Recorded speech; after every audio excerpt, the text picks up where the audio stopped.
Hey, what's up? This is Ricardo at Parts People, and in this video, we'll outline the steps for completing a part replacement on your Dell PC.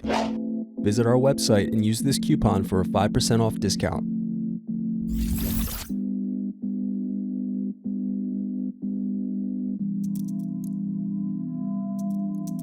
First, unscrew and remove bottom base.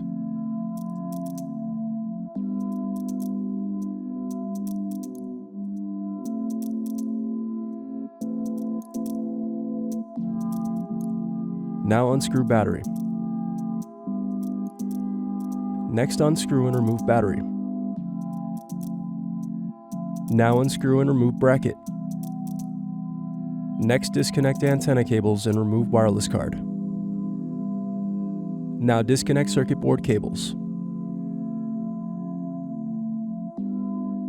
Then unscrew and remove USB SD card circuit board. Thanks for watching.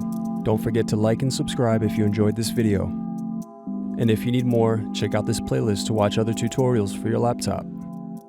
You can also click here to find parts for your laptop at partspeople.com.